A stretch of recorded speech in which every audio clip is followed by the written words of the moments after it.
Bruce Thompson for BT Pilates, diaphragmatic breathing exercises. We're going to run through 5 exercises, and there's a checklist of 6 things to look for diaphragmatic breathing.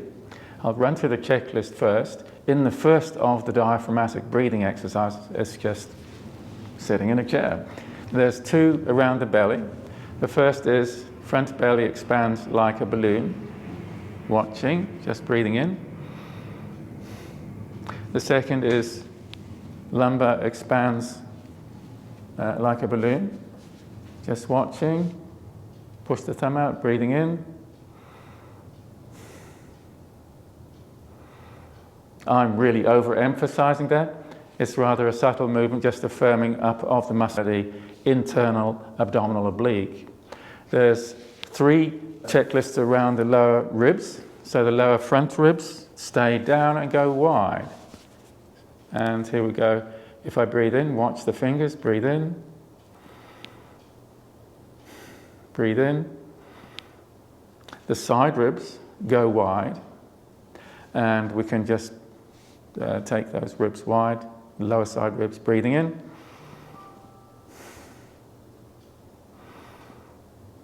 And then the back ribs expand backwards and wide. Let's see, we can just do like this, watch the fist. Breathing in.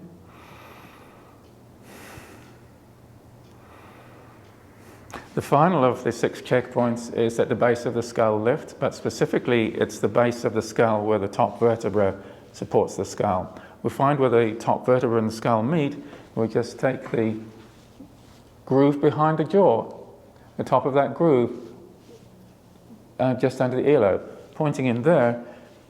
That's where the base of the skull is sitting on top of the top vertebra.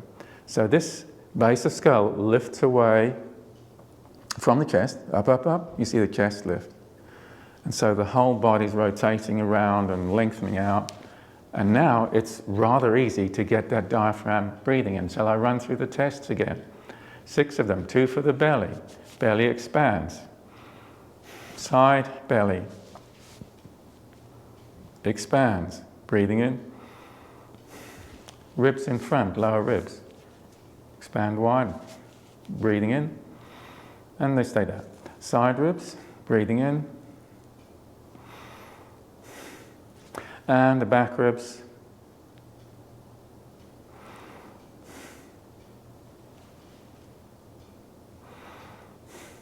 That lower circle of ribs, what happens with them is they stay down and they open like a clam, just opening in front. So the lower ribs, they should on the in-breath go like this, opening, breathe in, breathe out.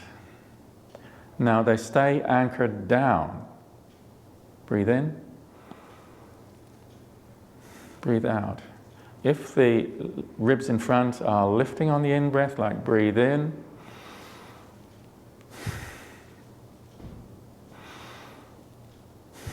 you might see that in someone who's breathing with asthma problems. That's not ideal. So the next exercise is just lying on the back with a weight on the belly. So I've got a 1 kilo weight on the belly. I'll take this top of the skull, so the base of the skull lifts away. Breathe in to the belly, push the weight up. Now we hold there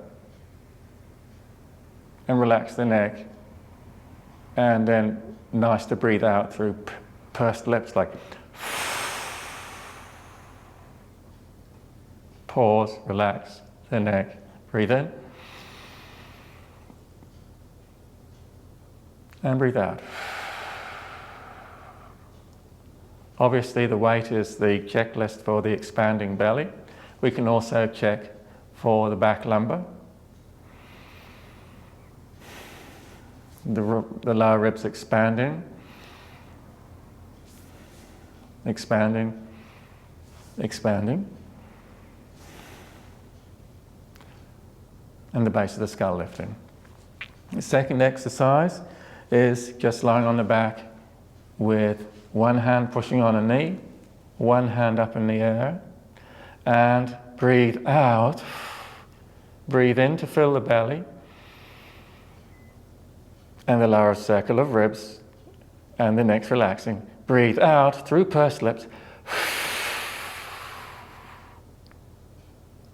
Breathe in, the belly expands, and the lower circle of ribs checking, the neck is relaxed.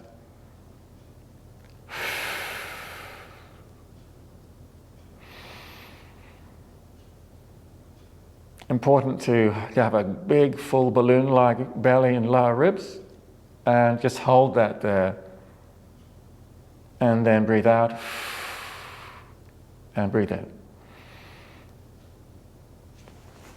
Next exercise is the yoga chair sit.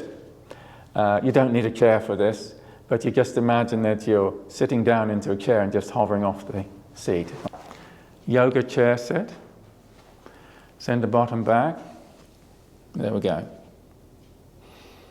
We can look up under our eyebrows, breathe into the belly. The lumbar expands as well. The side ribs, the front ribs, the back ribs, all expanding, going wide. Hold. The base of the skull lengthening away from the chest. Breathe out. Breathe in. Hold. The spine is lengthening. Base of skull lengthening away from the chest. Breathe out through pursed lips. We'll do one more. Filling the lower 2/3 of the abdomen like a balloon. Breathe in. Base of the skull lifting away. Hold the breath. And breathe out through pursed lips like.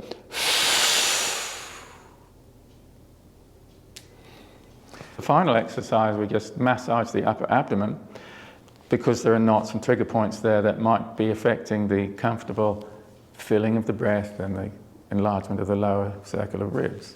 The best way I can describe for this is that there's the lower margin of the ribs where we just take supported fingers like that, and just press in there, breathe in to bring the diaphragm down onto the fingers.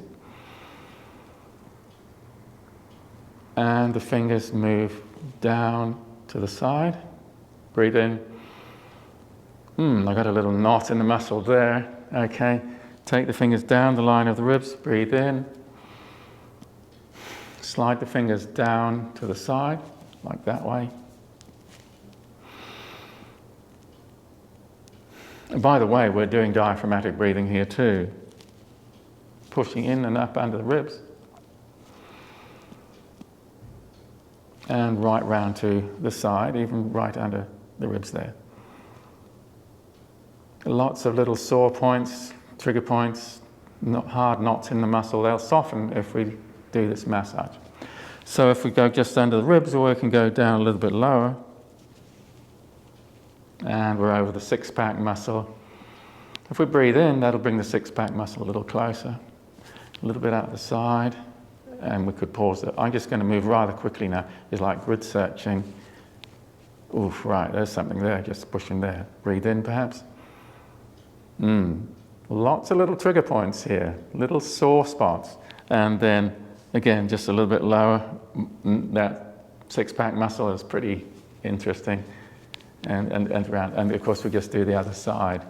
So that's feeling like it's quite woken up now from that bit of massage. Now, if I did a little bit more breathing, perhaps went out for a walk, that would really loosen up. So if the massage on top of the breathing will get things softened up, the muscles of diaphragmatic breathing, it becomes a good habit, and just working a little bit more strongly. It's going to save on heartburn, acid reflux. It's going to help you just be that little bit taller. We could also perhaps speak to the tightness around the chest, because that prevents the base of the skull lifting. And we can massage that. We'll just get a ball, just massage it. A reasonably soft ball is good because these are not firm, dense muscles. It's a good pec muscle. Massage. So the last thing I'd like to say to you is that once we've developed a habit of really deep, powerful belly fill and lower ribs filling out, that's the exercise.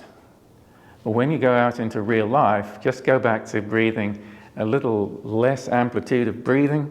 You don't have to have a huge breath every time you breathe. And so you'll be breathing big breaths perhaps to get the strengthening of the diaphragmatic breathing. But just go out and in real life, just enjoy. You're tall, you're relaxed. The breathing's helping you to be calmer and be better at digesting your meal. It's a much better way of living. This is Bruce Thompson for BT Pilates.